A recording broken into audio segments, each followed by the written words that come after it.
pessoal, eu sou o Márcio Tavares e esse é o Popcast. O Popcast é uma iniciativa da PopTrade, uma empresa especialista em trade marketing. E o nosso objetivo aqui é amplificar a voz do trade marketing, trazendo profissionais muito experimentados, com muita experiência no ramo de trade marketing, para dividir conosco esse seu conhecimento, esse seu dia a dia, e para fazer com que a gente, então, tenha cada vez mais acesso a essa informação qualificada. Você pode assistir esse episódio e todos os outros nas principais plataformas digitais e também pode assistir em vídeo no nosso canal do YouTube. Então vai lá, se inscreve para você poder receber as informações dos próximos episódios e, se você gostar, dá um like. Eu tenho hoje o prazer aqui, pela primeira vez no Popcast, nós vamos falar com duas pessoas, porque é uma empresa muito relevante. A gente vai falar com dois profissionais muito feras da Neogrid. Estão aqui, deixa eu fazer a cola para pegar o cargo direito. Nós estamos aqui conosco o Fernando Henga. Não, agora eu me atrapalhei inteiro, Fernando. Fernando Hengans. É Hengans. Que ele é diretor de receita da Neogrid, e com o Vinícius Costa, que é Head Comercial. Muito prazer, muito obrigado pela presença de vocês. É muito legal a gente ter aqui, a gente conversa muito com a indústria, conversa com o varejo, e é muito bacana ter vocês que vêm dessa frente de tecnologia e principalmente de dados, né, de conhecimento do negócio, para compartilhar um pouco com a gente todo esse volume de informações que vocês têm e essa tendência de mercado. Obrigado, pessoal. Bacana, Márcio. Obrigado por nos receber aqui. Uma honra estar contigo e estar falando com esse público tão seleto. Que legal, que legal. Bom, a gente sempre começa, pessoal, querendo entender um pouco de onde vieram essas pessoas que ocupam esses cargos, né, relevantes nas suas companhias, que experiências tiveram, que curso fizeram e tal. Então, vocês podem dividir um pouco com a gente como é que vocês acabaram aqui? Vou fazer as honras, então. Primeiro, obrigado, Márcio, uma alegria estar aqui com você. Bom, eu tenho sou carioca, estou em São Paulo há 14 anos. Antes de vir para São Paulo, tive uma passagem por Curitiba, mas historicamente sempre fui uma pessoa de varejo, né? Então, o mundo de dados para mim tem sido, até certo ponto, uma novidade, apesar de que no varejo a gente olha para dados e olha para número o tempo todo. Sim. Mas você está numa provedora de informações de dados é muito mais complexo e, ao mesmo tempo, muito interessante, né? O que não te desafia não tira você da zona de conforto. Então, é uma alegria. Eu comecei a carreira em companhia de petróleo, na época a Texaco, não está mais aqui no Brasil, no mercado de conveniência, que era um mercado que estava começando, era antigamente posto de gasolina, era gasolina ponto final. Uhum. Depois eu consegui passar por essa transformação de posto de gasolina para posto de serviço, né? E aí a gente começava a analisar coisas que eram impensadas na época dentro de um posto de gasolina, mix de produto, vitrinismo, trade, promotor no posto de gasolina. Depois eu fui durante 10 anos do Grupo Boticário, eu diria que foi minha grande escola. Foi minha grande escola de varejo. E aí a tua passagem por Curitiba, Minha passagem por Curitiba, eu assumi uma posição executiva, fui morar em Curitiba, passei bons 3 anos em Curitiba. Depois achei que tinha tido um tempo suficiente lá, que precisava me lançar num novo desafio. E aí vim para São Paulo, onde eu conheci o Fernando, fui para trabalhar em indústria de tecnologia, na HP, fiquei lá alguns bons tempos. Depois loyalty, fidelidade. Empreendi durante algum tempo, a pandemia me pegou em cheio, capotei da pior maneira possível e aí agora estou numa empresa de tecnologia. Então eu posso dizer que eu tive a felicidade profissional de nunca repetir um segmento de negócio na minha carreira. Não, sensacional, é super abrangente a tua experiência, muito bacana isso, muito legal. E você, Fernando? Bom, eu sou gaúcho, né? E dá para perceber. Dá para ver no papo e na fala, né? Não tem muito jeito, não sai do sangue aí. Mas eu construí boa parte da minha carreira sempre ligada ou ao varejo ou a canais de vendas, muito B2C e um pouco também B2B. Então eu percorri na C&A, né, olhando o varejo puro, eu fui bastante tempo da C&A, que foi a minha grande escola aqui de operação e de chão de loja. Eu fui gerente de loja, fui gerente de operações, né, cuidei efetivamente do que acontecia lá na ponta. Tive também uma passagem pela Raia Drogasil, então essas duas são as duas quando eu penso num varejo puro, 2 lugares que eu passei, que me construíram nesse pedaço profissional, mas eu também trabalhei bastante tempo em empresas que são ou indústrias ou empresas de serviços que têm no varejo ou nos canais de B2C um negócio importante da sua estratégia. Então, eu trabalhei na Vivo, onde eu toquei, no primeiro momento, as lojas, depois eu toquei todo o canal B2C, então praticamente toda a venda pessoa física passava pela minha estrutura. Eu fui da Nokia, lá no passado, né, para quem poderosa tem um pouquinho Nokia. mais de tempo, a poderosa Nokia, né, eu fui liderar o projeto de lojas da Nokia e de canal direto, o digital, loja própria, franquia, Store in Store, na época que a Nokia mandava no mercado e que os outros nem tinham, inclusive varejo. E eu fui da Unidas, foi meu último projeto, antes de vir aqui para a Neogrid, eu fui com o mandato de tocar uma das BUs para facilitar o processo de fusão que estava acontecendo com a Localiza, o que ia acontecer com a Localiza. Né? E ali eu tocava de novo uma operação de canais, B2C e B2B, nos dois, mas levando sempre um pouco dessa bagagem ali que eu trouxe de um varejo puro. Então, você com uma experiência também super abrangente dos dois lados do balcão. Exato. E agora provendo dados e tecnologia para essas dois universos. E acho que tem um pouco do movimento de pegar pessoas que conhecem o outro lado da história para ajudar uma empresa que tem no dado, na inteligência, na tecnologia, uma prestação de serviço. Então, nós, acho que eu, Vinícius e algumas outras pessoas, ajudamos a ser personas, que são as pessoas com quem a gente conversa muitas vezes. Bom, e para quem não sabe, a Neogrid nasceu em Santa Catarina, né? É isso, né? A Neogrid ela é uma empresa naturalmente de Joinville. Joinville. Né? A fundação da Neogrid aconteceu 24 anos atrás. O Miguel Alborrabi é o fundador. O Miguel era o fundador e controlador da DataSul, que depois tinha sido um pouco depois da fundação da Neogrid. A DataSul foi comprada pela TOTUS. Né? Na época acho que era Microsiga ainda, não lembro se tinha virado TOTUS. E aí o Miguel botou toda a atenção dele aqui na Neogrid, nascendo lá no Sul, mas expandindo. Hoje a gente tem uma operação em todo o território brasileiro, né, por clientes, com um escritório em Joinville, um escritório em São Paulo, uma base importante em Porto Alegre. A gente tinha um escritório, a gente resolveu ficar com o time todo remoto lá, mas a gente também atende clientes na América Latina inteira, nos Estados Unidos, que a gente também tem um time alocado nos Estados Unidos, na Europa e na Ásia. E na Europa a gente também tem um escritório em Amsterdã. Então, uma empresa de Joinville para o mundo. Né? A nossa base comercial é São Paulo. São Paulo é a nossa sede, né? Aqui pertinho. Então, na próxima a gente vai te receber lá em casa. Tem uma curiosidade bacana que o Miguel está entre nós. Né? Ele vai no escritório, ele reúne as lideranças, passa uma visão de futuro, para onde ele imagina que a Neogrid caminha. E é o único brasileiro que fez 2 IPOs das empresas que fundou. Olha só. Uma história bem bacana. Olha só. O Miguel, ele, além de um acionista bastante relevante, obviamente, ele também é o presidente do conselho da empresa. Então, é uma lenda, né? É uma lenda. O cara é uma lenda.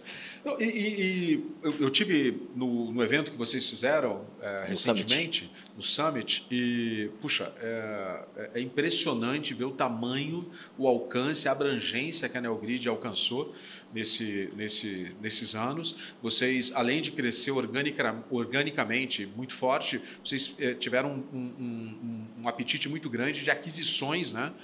Ou fusões, eu não sei, mas enfim, vocês trouxeram outras corporações para dentro e aumentaram muito o portfólio, né? O que entra no próximo papo. Como é que é hoje? Como é que é o dia a dia de vocês? Quais são os desafios? O que move vocês na cadeira que vocês estão?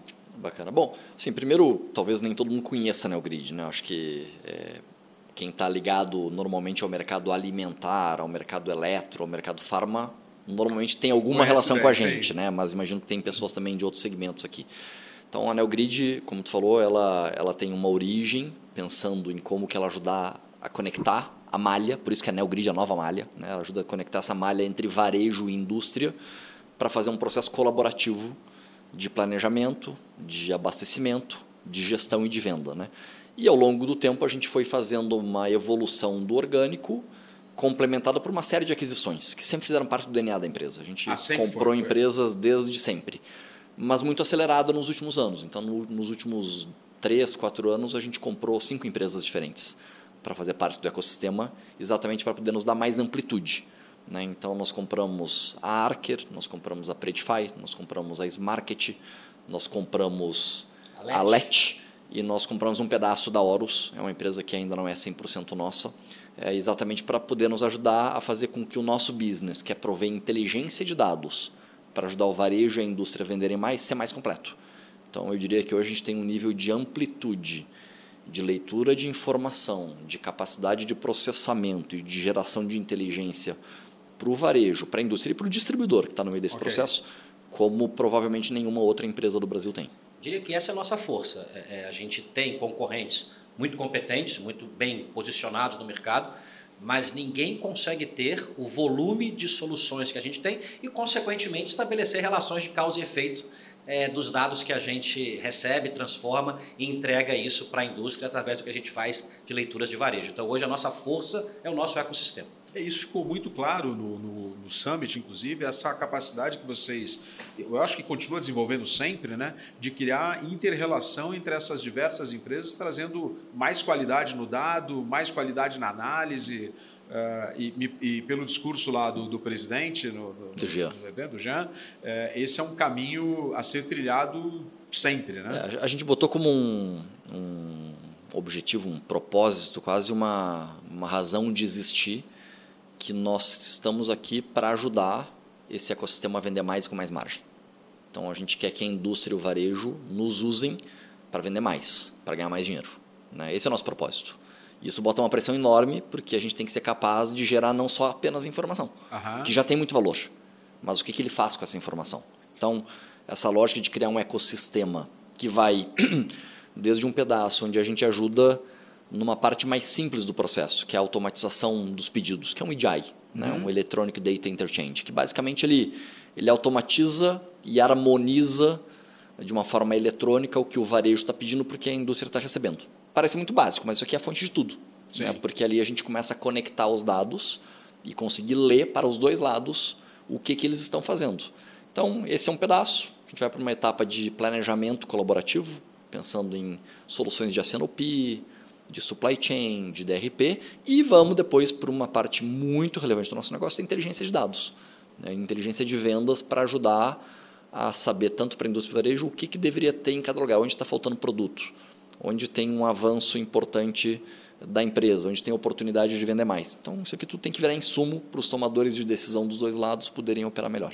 Não faz muito tempo eu estava lendo uma matéria do Valor Econômico e a pessoa que estava escrevendo a matéria, ela está falando que o dado é o novo petróleo. Eu olho para isso com ressalva. Eu tendo a não concordar muito, né? Porque dado, seja indústria, seja o varejo, todo mundo gera um volume de dado absurdo. Você, aqui com a sua força de trade em campo, o que você gera de dado é uma coisa, ou o que você pode gerar de dado é uma coisa monstruosa. Mas eu acho que o verdadeiro petróleo, o verdadeiro valor é como é que eu transformo esse dado em insight para antever tendências e para antecipar o que vai acontecer na ponta, no varejo, no comportamento do consumidor. Então, eu acho que hoje, quando a gente olha para o ecossistema NeoGrid, no fundo, o que a gente faz é antecipar a tendência. Como é que eu transformo dado em insight, transformo insight em antecipação de tendência e levo isso para os nossos clientes? Aí está o verdadeiro valor, eu vejo. Eu concordo plenamente com você, Vini. Não há maior valor do que esse. E vocês têm um desafio muito grande, que tem duas personas aí, que é o varejo, o distribuidor, enfim, o canal de vendas, e a indústria, com agendas diferentes, e vocês têm uma missão aí de buscar uma agenda conjunta, né? De entender qual que é a maneira mais eficiente de se trabalhar para ter um ganha-ganha. É uma missão super importante, mas super difícil também, imagino. Ela é difícil e nós temos um papel aqui de sermos isentos, né? Então, a nossa função é, no final das contas, ajudar ambos a venderem mais com mais margem. Então, quando eu penso nisso, eu sempre penso que no final os dois querem a mesma coisa. Né? E aí, eu trabalhei uma época em shopping também, não te contei. Eu trabalhei em shopping, eu lembro que vira e mexe, eu encontrava alguns lojistas, alguns grandes varejos, e a gente concordava em tudo, menos com o boleto. Né? O boleto era a divergência, né? E eu acho que é a mesma coisa. Então, eles concordam com a mesma coisa. O tema é como que essa soma na inteligência, no planejamento, na execução, gera mais e não menos. E muitas vezes, onde existe atenção, é quando a abordagem é para alguém ganhar em cima do outro. Sim. E o que a gente tenta fazer é, dá para os dois ganharem. Né, com inteligência, com análise, com analytics, com dados, com planejamento, com um bom processo colaborativo, que é o que a gente acredita muito, dá para os dois ganhar mais, não precisa ganhar menos. Não precisa ser a indústria ganhando menos porque o varejo vai ter que ceder, nem o oposto. Pode ser um processo dos dois gerarem mais negócio, seja porque é mais eficiente, seja porque vende mais, se possível nos dois. E aí tu tem mais venda e mais margem.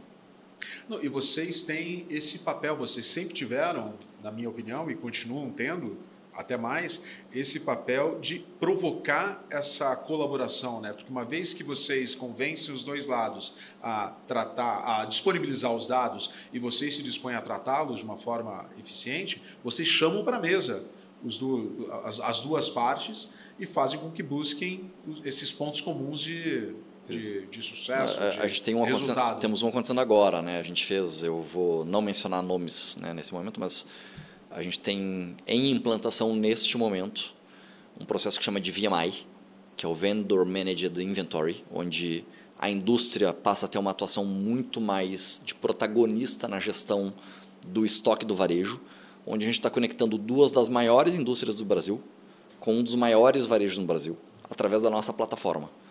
E aqui a gente não entrou apenas com a tecnologia, né? Nós entramos no processo de escutar as necessidades das duas partes, das três nesse caso, que são duas indústrias em varejo, entender as limitações e atuar como um facilitador.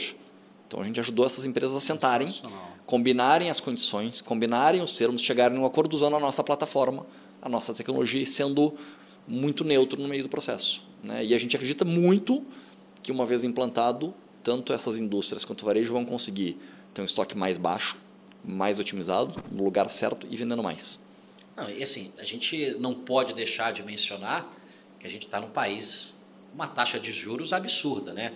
O custo de inventário é muito alto, né? Então, quando você consegue, como o Fernando bem disse, fazer uma otimização desta relação entre indústria e varejo, para que o varejo venda com mais eficiência, calibrando o estoque de uma maneira precisa, é margem no bolso de todo mundo. Então, essa é uma missão que nos orgulha muito. Eu trabalho com trade marketing a vida inteira, tal, e uma das principais dores desse negócio é justamente essa questão da ruptura no ponto de venda, porque isso é prejuízo na veia para todo mundo, né? A gente muda o jeito de comprar, a gente muda o jeito de se relacionar com o shopper, a gente muda o jeito como os próprios canais de venda se comportam, mas esse continua sendo um câncer do negócio. É uma dor violenta, né? E se vocês conseguem, com essa tecnologia e com essa capacidade de articular os dois lados, minimizar, eu penso que é quase que impossível zerar o processo de ruptura, porque tem muitos fatores que envolvem. Mas diminuir muito isso é resultado para todo mundo, inclusive para o shopper. Exato. É uma vai equação. Estar na loja, vai encontrar o produto que ele quer e que ele precisa, né? O zerar é quase impossível, né? A questão é o nível ótimo. Exato. Entre o quanto que tem de capital empregado versus o quanto que tem de falta de estoque ou não, né? E onde deveria ter, se é para ter, em qual loja eu tenho, em qual estado, em qual cidade, porque aí eu vou citar a marca porque nesse caso é emblemático. A gente fez um evento menor recentemente, que a gente chama alguns clientes menores, e foi a Coca-Cola, né? E a menina da Coca falou, todo mundo acha que vender Coca é fácil, só que se não tiver a Coca, não vende. Então, se faltar, não vende. Então, parte do processo é esse. E aí, quando entra numa agenda de trade, imagina fazer todo um esforço de uma ação coordenada entre indústria e varejo para uma atividade numa loja, num grupo de lojas, numa regional, e não ter o produto. Sem dúvida. É dinheiro desperdiçado. Ou colocar ele pelo preço errado. Ou fazer a promoção equivocada. É jogar dinheiro fora. Sem dúvida. Um papel super importante. Como é que é a relação de vocês com o trade marketing, tanto de varejo quanto da indústria? Esse é o ponto de contato com vocês? É a área comercial?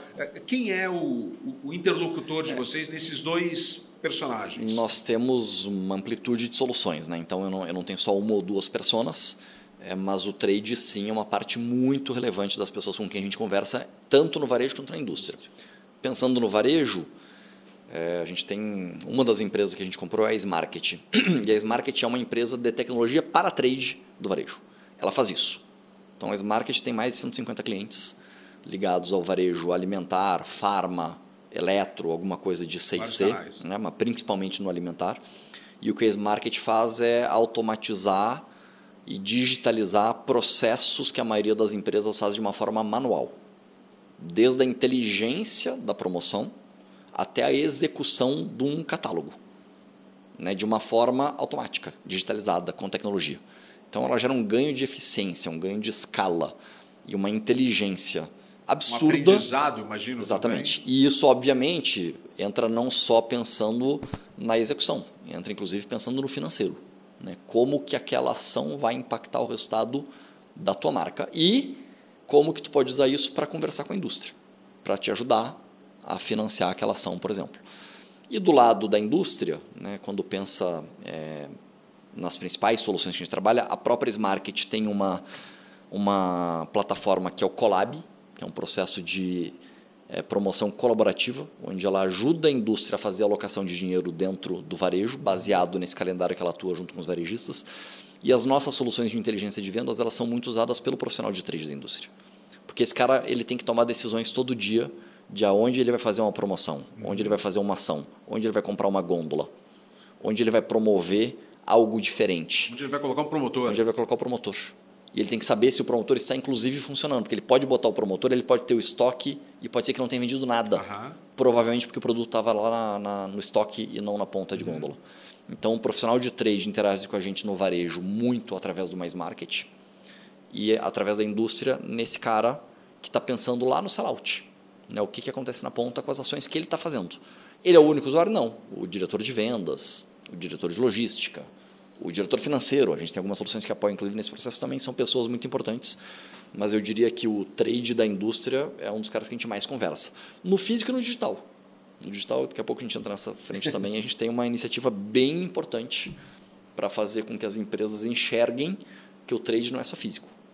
O trade também passa pelo e-commerce. Aliás, emendando já um pouco nisso, a gente falando de futuro do negócio, a gente fala muito em tecnologia, a gente fala em mudança do shopper, estamos falando aí há muito tempo em omnichannel e depois estamos falando digital e estamos falando de o modelo de... A gente estava falando agora há pouco aqui com o novo modelo de compra via aplicativo, né? Uma série de empresas que oferecem essa solução. E como é que vocês veem essa mudança? Na pandemia decretou-se o fim do varejo físico, e isso obviamente não aconteceu, mas mudou, né? A gente tem um novo cenário, tem um novo jeito do shopper atuar e do próprio varejo das indústrias se comportarem. Como é que vocês apoiam isso? Ou como é que vocês estão vendo isso? Você sabe que eu ouço você falar assim, de fato, assim, existe um novo cenário, existe uma nova forma do varejo atuar, mas fundamentalmente eu acho que existe uma nova forma do consumidor tomar as decisões de compra. Né? Hoje, já passei dos 45, mas eu tenho uma sobrinha de 20 anos, ela não toma nenhuma decisão de compra de bens duráveis e não duráveis sem ter um celular na mão. Né, sem ter uma conexão com a internet, sem fazer uma pesquisa no universo virtual. Então, eu acho que o consumidor ele tem capitaneado essas mudanças e os anseios de mudança que a gente precisa encontrar no varejo. Eu sou de uma corrente que eu nunca decretei o fim do varejo físico. Eu acho que o varejo físico ele sempre vai continuar existindo. Eu venho de uma trajetória longa de varejo, a gente passa por momentos cíclicos importantes que fazem o varejo se transformar. Mas eu acho que hoje o varejo físico e o varejo digital, eles são absolutamente complementares. Eu acredito que eles ainda vão ser complementares por muito tempo. Eu vou contar uma historinha rápida aqui, né? Lá, falei da Nokia, que eu estava lá, e eu lembro que uns 2 anos depois de eu ter entrado, começou a história do fim do brick and mortar, né? Acabou o varejo, morreu, e aí eu sempre fui muito para a NRF, né? Eu devo ter ido umas 15 vezes lá. E eu falei, cara, ferrou, né? Porque eu até tocava o digital da Nokia, até falei, vou ficar sem emprego daqui a pouco, o negócio vai acabar. E aí eu comecei a estudar, ler, entender. Falei, não, isso bastante tempo atrás. Falei, tem um canal novo surgindo muito importante e esses dois eles vão se conectar lá na frente. E não existe a morte, existe um ressignificado. Exatamente. Então, hoje eu vejo que tem uma ressignificação ainda em andamento. A pandemia deu uma acelerada, voltou, vai seguir acontecendo uma digitalização, né? E eu prefiro pensar na perspectiva do cliente. Quando eu penso no cliente, em algum momento e cada vez mais, quanto mais novas pessoas... O shopper, ele não vai mais pensar no canal online e no canal físico, ele vai pensar no que ele precisa. E aí as empresas vão ter que ser capazes de atender ele naquilo que ele precisa, que pode ser que seja uma loja, pode ser que seja um site, pode ser que seja um app, pode ser que seja um telefone, pode ser que seja alguma outra coisa. E isso, para mim, se funde na tua forma de ter o contato com o cliente. E o trade entra embutido em todas elas. Eu não posso ter um trade que pensa apenas no físico, eu não posso ter um trade que pensa apenas online. Eu tenho que ter um trade capaz de conversar da minha marca com esse shopper em todos esses pontos de contato. Para um varejista é uma ótica. Para a indústria é um pouco diferente, porque ela tem que ser capaz de fazer esse trabalho junto com o varejo. E aí um case bem forte que eu vivi, né? No meio da pandemia lá. Eu estava na Drogazil. Eu era diretor de negócio da Drogazil. Iniciou a pandemia, a farmácia não fecha. Todo mundo fecha, menos a farmácia, né? E a gente tinha um trabalho muito relevante do aplicativo da Raia Drogazil, que até hoje é um dos maiores do Brasil, um dos maiores do mundo. E aí, indo nas lojas, na loja da frente da minha casa, inclusive, o cara falou, Fernando, a gente antigamente tinha telefone na loja e a gente não tem mais e o cliente está querendo falar com a gente. Está faltando o telefone, está faltando o WhatsApp, o cara quer mandar mensagem. Mas e o app? Esse cara quer, se ele quiser o app, ele vai no app, mas o cara quer pedir pelo WhatsApp. E a gente correu, tinha sido da Vivo, então em poucos dias a gente comprou 2.500 aparelhos, botou em tudo que é loja e criou o atendimento da vizinhança, que era pelo WhatsApp. E aquilo virou mega poderoso. O trade estava lá dentro? Não. Poderia estar, deveria. E até hoje, se passar numa frente de uma loja, vai ter lá o atendimento da vizinhança. De um negócio que é o mais tecnológico? Não, não é o mais tecnológico, mas é como o cliente gostaria de fazer. Numa forma mais complexa, né, e pensando já num nível, tá bom, como que o digital evolui? Aí eu acho que existe uma necessidade muito grande hoje da indústria entender mais do que acontece no e-commerce, não só o próprio dela, que algumas têm, outras não têm, mas o que está acontecendo no e-commerce dos principais parceiros dela. Tem níveis de maturidade muito diferentes. Uma indústria eletro tem nos canais digitais uma relevância absurda. Uma indústria alimentar, bem menor. Sim. Uma farma depende da categoria que ela está trabalhando. Beleza mais, né? A parte de saúde, sim, de fato, bem mais difícil. Então, eu acho que tem uma reinvenção, mas pensando no shopper. O shopper vai decidir. E muda também o profissional, né? O cara de trade, ele tem que ter outros skills, outra cabeça e outra compreensão desse negócio também, né? Isso é uma dificuldade, vocês acham? Porque tem uma turma nova chegando que está mais adaptada a esse jeito de consumir, mas o modelo de trabalho da indústria e do varejo está muito ainda calcado no que vem sendo feito nos últimos anos. Como é que vocês veem isso, essa nova geração de profissionais, não de consumidores? Eu, particularmente, estou longe de ser a nova geração, mas eu vejo com muito bons olhos, porque eu vejo que a nova geração ela é muito mais receptiva à mudança do que as gerações um pouco anteriores, né? Então, eu acho que uma das principais características é essa abertura à mudança, né? Eu olho para esse movimento que o Fernando acabou de falar, de transformação, e eu tendo a crer que esse movimento ele é um movimento que não tem fim. Ele é um movimento que ele vai acontecer e a gente vai ter, em alguns momentos, ciclos na humanidade que vão acelerar ou não alguns movimentos. A pandemia acelerou muito alguns movimentos, né? O que nos garante que, Deus queira que não, mas o que nos garante que um outro movimento como esse não pode acontecer. Então, acho que a abertura para novas tecnologias, novos comportamentos, novas ideias, novas maneiras de enxergar a relação da indústria do varejo com o shopper é contínuo, não vai acabar. E, de novo, eu olho com muito bons olhos para essa geração que está chegando, porque é uma geração que eu vejo muito aberta ao novo. Eu acho que essa é uma característica marcante e uma característica que vai ser uma característica necessária daqui para frente. Mas tem um choque, né? Porque o Vinícius focou aqui no novo. Tem o não novo, né? Que é o cara que está sentado, muitas vezes, sendo o decisor de algumas das empresas. Então, vai ter esse conflito, talvez, de gerações que precisa... O novo já vem com a cabeça aberta. Precisa também que o não novo abra a cabeça para receber essa visão diferente de como as coisas funcionam. Eu acho que a gente ainda está num estágio distante do ideal, né? Não vejo a maioria das empresas, tem exceções, obviamente, tem empresas espetaculares, algumas que nasceram no digital, outras que se transformaram no digital, mas eu vejo que ainda é um tema que tem uma necessidade de maior aprofundamento, educação, de captura de bons profissionais, para que as empresas consigam olhar, na minha opinião, novamente, a minha, como o shopper olha. O shopper olha quase agnóstico já. Ele não está pensando hoje, não, ele está pensando o que é mais conveniente para ele. E aí, quando eu penso numa indústria, por exemplo, no tema das personas, tem profissionais diferentes sentados nas cadeiras de trade do mundo físico e nas cadeiras de trade do mundo digital. Ainda não é o mesmo cara, muitas vezes. Então, na maior parte das vezes. Na maior parte das vezes. Então, pode ter uma desconexão até da estratégia. Né? Se essa pessoa não está coordenando, e às vezes não é só no nível do gerente, do coordenador. Às vezes é na diretoria. E aí, como que tu harmoniza isso? Será que está fazendo uma ação pensando no que é melhor para o shopper ou melhor para o meu canal? Sim. Então, eu acho que... E tem outra questão, a gente conversava antes nos bastidores, quando a gente fala de varejo, a gente normalmente está falando de uma escala muito grande. As decisões envolvem muito dinheiro também, tem uma questão de budget, né?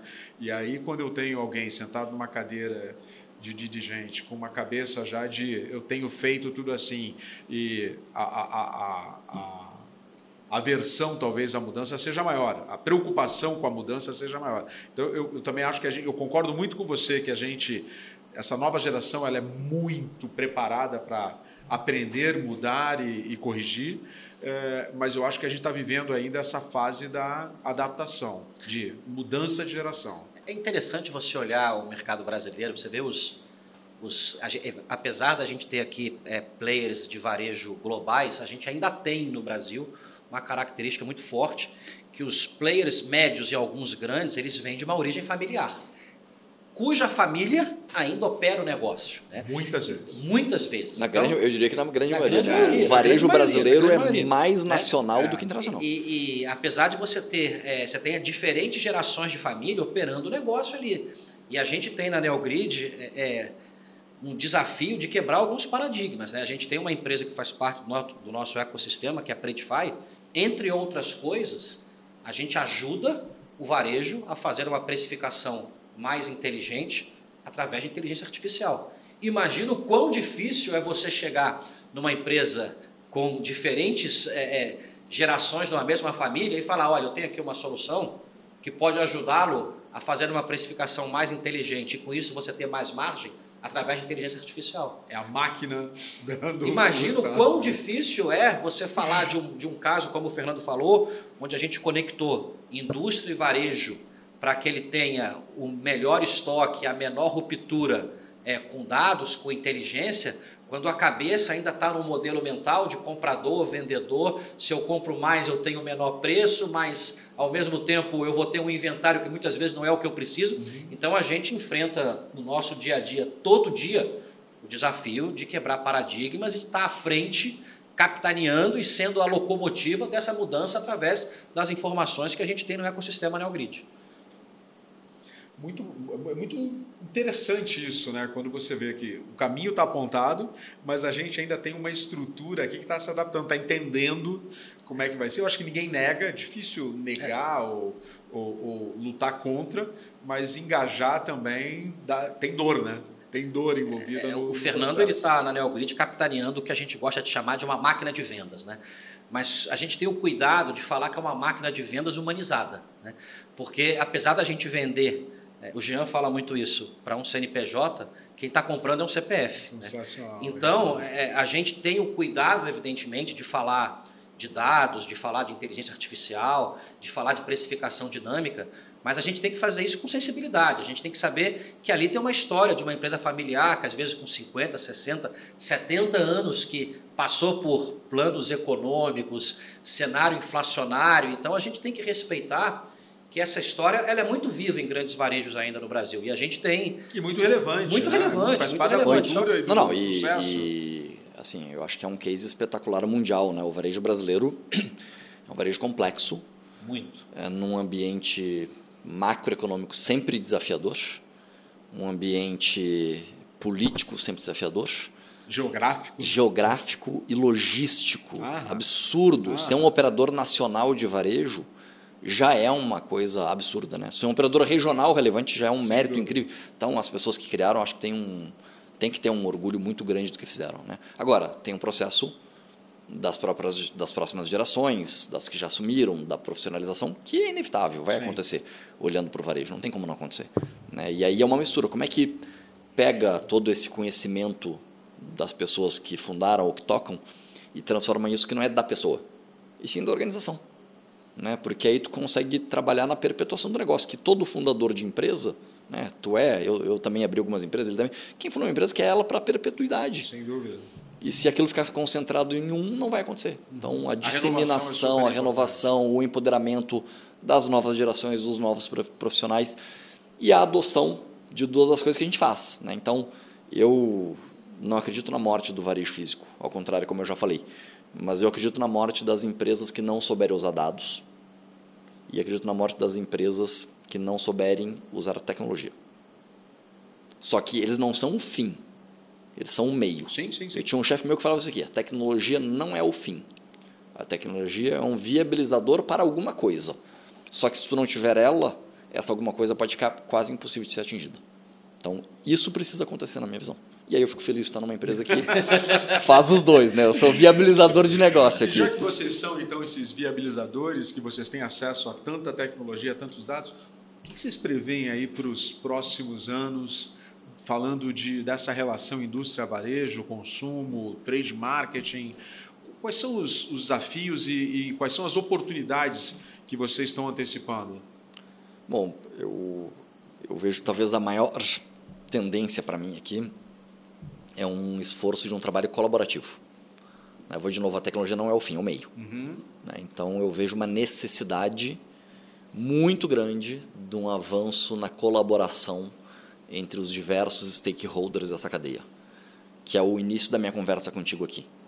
Então, isso é um pouco de doutrinação, então, você acha? Eu acho que tem uma doutrina, tem um aprendizado, tem uma baixa da guarda, respeitando, óbvio, que cada empresa tem o seu interesse, mas numa necessidade de que, para fazer mais negócios e melhores, ou esses dois pedaços, ou esses dois elos se conectam, ou tem um problema grande. Eu estava semana retrasada no evento anual da ABAS, Associação dos Atacarejos do Brasil, e, curiosamente, o título do evento deles era fazendo a colaboração entre varejo e indústria. E os próprios atacarejos chamando a indústria para esse esforço, né? Que é um segmento, o atacarejo brasileiro hoje é mais de metade do mercado alimentar do Brasil.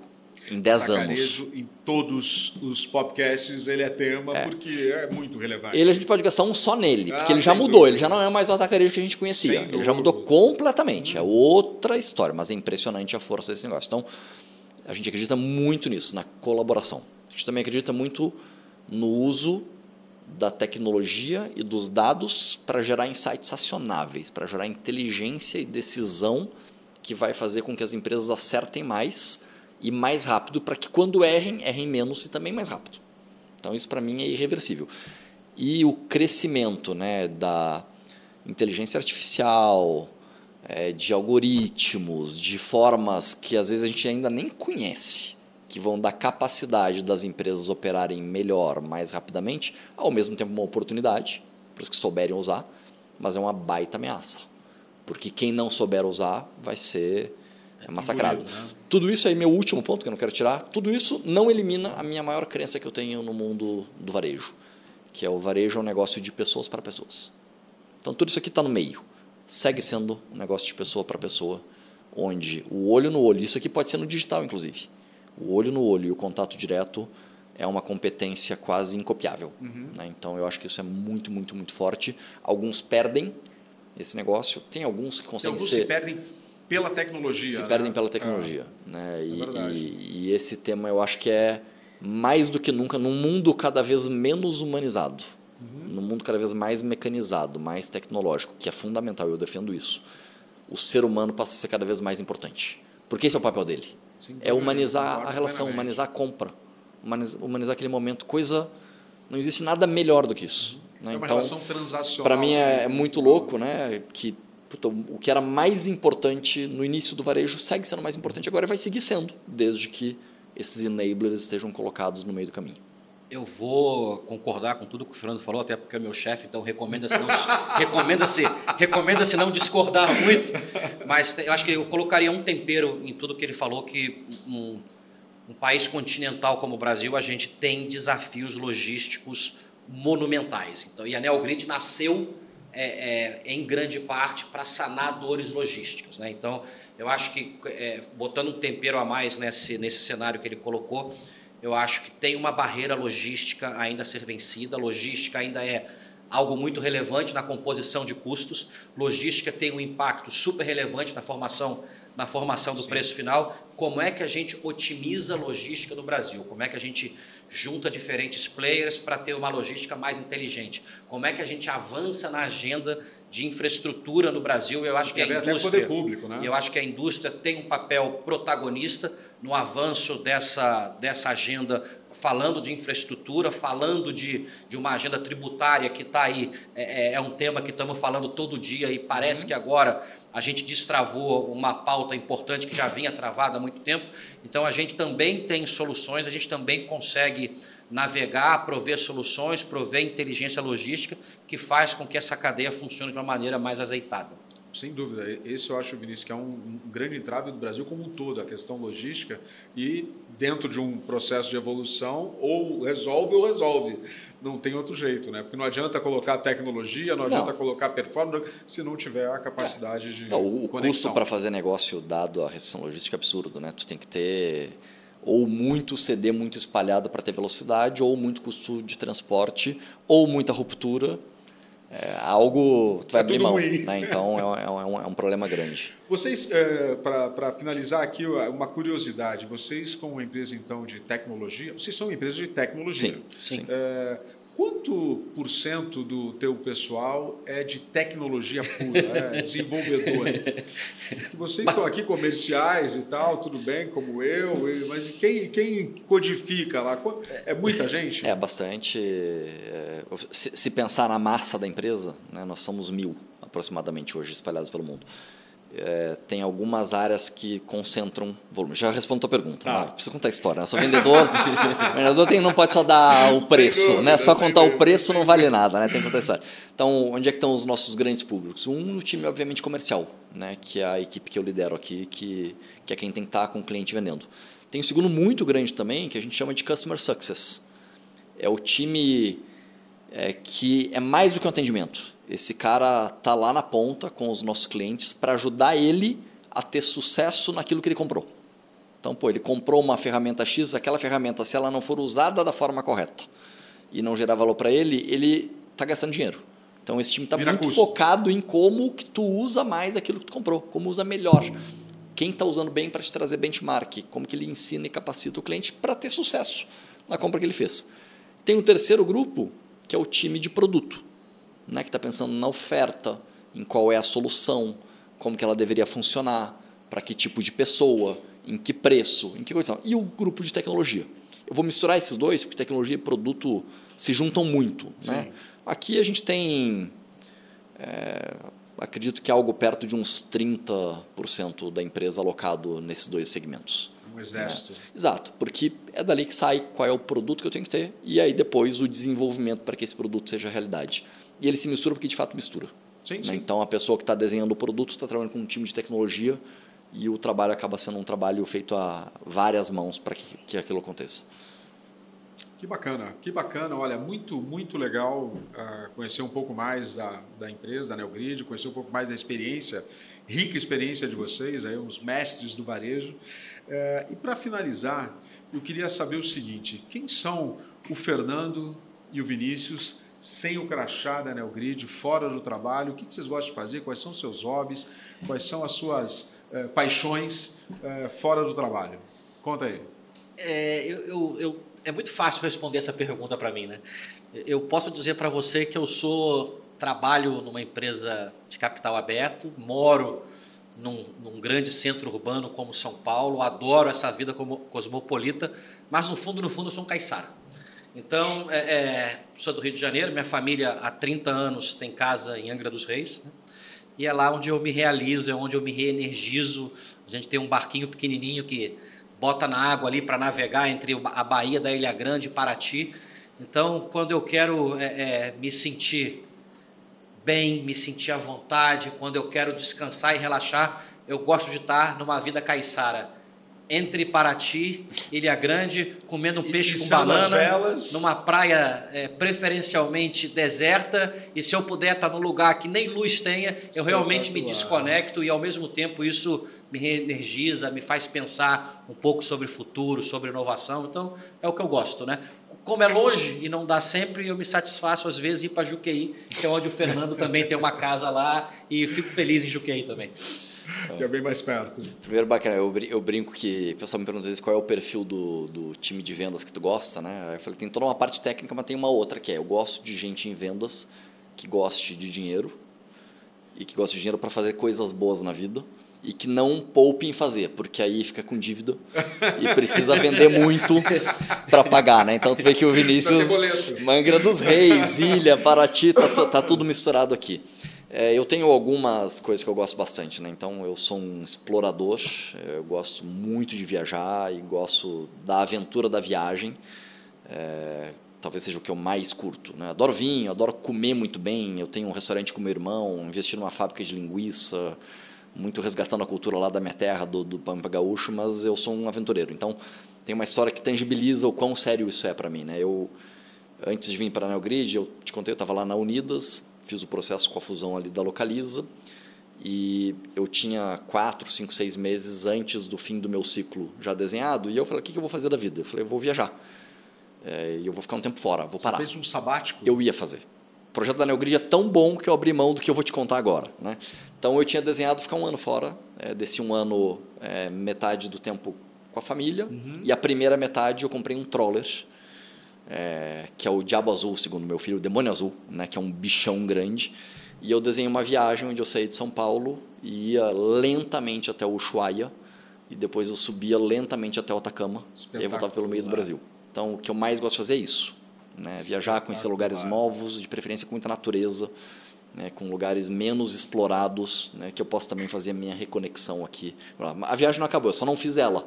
Eu lancei uma autocampanha para mim mesmo, que eu falei para o Jean que ele tinha que aceitar, que se eu sequencialmente ajudar a fazer o resultado X, eu ganho o meu sabático não de 6 meses, mas 3 meses para poder fazer essa viagem aí. Espetacular, espetacular. Bom, vocês dois, então, são de muita conexão com a natureza, muita conexão com a exploração, não deixa de ser. Você gosta de vela também, muito legal, muito bacana. Gosto muito de vela também, gosto muito de viajar. Meu problema é que eu sou um cara que não gosto muito de dirigir. Eu sinto sono dirigindo. Então, eu gostei quando você falou lentamente. Aí eu adorei. Pessoal, essa viagem o pessoal faz, eu já vi vários. A gente faz 2.000 km por dia. Eu li muito as pessoas fazendo Ushuaia e eu sempre me assustava, porque é muito longe.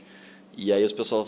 relatos de ida e volta em 20 dias. Eu falei, cara, como é que o cara vai e volta até o Ushuaia em 20 dias? Em 20 dias eu não estava nem em Porto Alegre. Eu ia demorar uns 2 meses para chegar lá no Ushuaia. Então era lentamente para curtir a viagem. Exato. Porque para mim não se trata do destino, se trata-se do caminho, né? Qual é a trajetória que está percorrendo. Meu pai sempre falou que a viagem começa quando você entra no carro. Exato. E aí a diversão está nessa. Mas o Fernando, não bastasse esse plano todo que ele tem, ele colocou um número, né?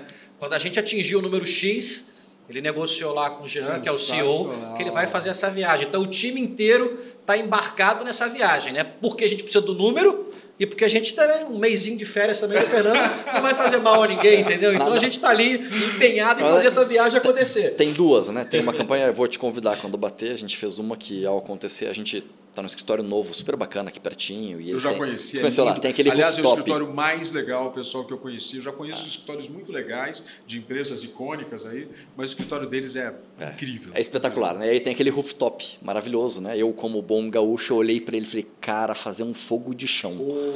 Nesse rooftop é algo inimaginável. Aí eu comecei a falar, o Jean, não, tu tá louco não? Eu falei, Jean, cara, um dia eu vou fazer. Aí um dia a gente chegou num acordo, né? Se isso acontecer, eu tenho direito a fazer. Estamos chegando perto. Me convida nessa. Estamos chegando perto. E chegando perto rápido.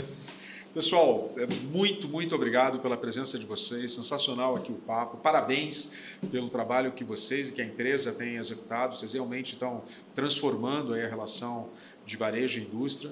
E desejo muito sucesso e que a gente possa ter outras conversas em breve e que vocês voltem a nos privilegiar aqui com a presença de vocês. Bacana, Márcio. Prazer estar aqui contigo. Márcio, obrigado. E não bastasse essa conversa que a gente está tendo aqui, a gente tem uma agenda de negócio. Exatamente. Né? Então eu faço os sinceros votos que a gente consiga evoluir junto nessa agenda de negócio e que a gente consiga fazer coisas complementares e memoráveis para as duas empresas. Eu estou muito entusiasmado com isso. E vamos fazer sim. Bom, pessoal, a gente encerra aqui esse maravilhoso podcast. Um papo muito gostoso, eu gostei pelo menos, espero que vocês tenham gostado também. Você pode assistir esse e os demais episódios, como eu disse, nas principais plataformas digitais. E se quiser assistir em vídeo, vai lá no nosso canal de YouTube, que está lá disponível. Aproveita e segue em qualquer uma das plataformas. E se você gostou, dá o teu like. Muito obrigado e até a próxima.